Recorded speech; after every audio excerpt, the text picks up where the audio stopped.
ધારો કે લંબચોરસની લંબાઈ L છે અને લંબચોરસની પહોળાઈ B છે, તો લંબચોરસની પરિમિતિ બરાબર 2 કૌંસમાં લંબાઈ વત્તા પહોળાઈ. તો આપણે લખી શકીએ 2 કૌંસમાં લંબાઈ એટલે L વત્તા પહોળાઈ એટલે B.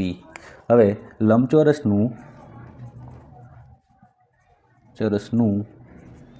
ક્ષેત્રફળ એટલે લંબાઈ ગુણ્યા પહોળાઈ,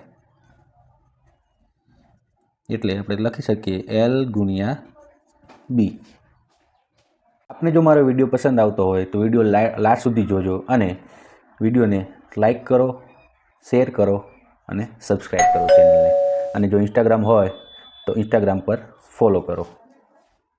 જો લંબચોરસને 3 ડાયમેન્શન એટલે 3Dમાં જો લેવામાં આવે તો તેની 3 બાજુ મળશે, એક લંબાઈ, બીજું પહોળાઈ અને ત્રીજું ઊંચાઈ. એક ડાયમેન્શન એડ થઈ જશે. તો લંબાઈ બરાબર તેની કિંમત 1, પહોળાઈ B અને ઊંચાઈ H લઈશું. લંબઘનનું ઘનફળ શોધવાનું સૂત્ર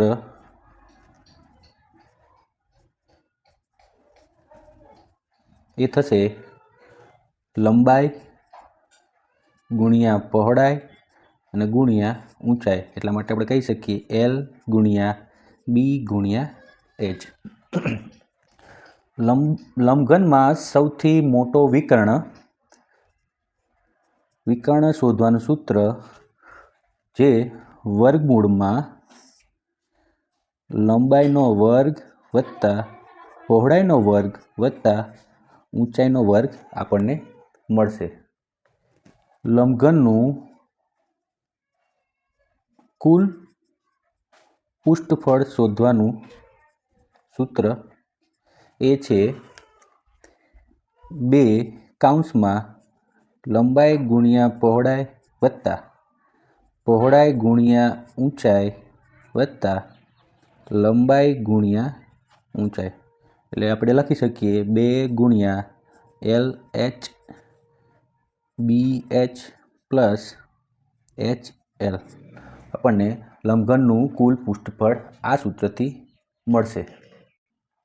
મિત્રો, જો આ વિડીયો તમને પસંદ આવ્યો હોય તો વિડીયોને લાઈક કરો, શેર કરો અને સબસ્ક્રાઈબ કરો.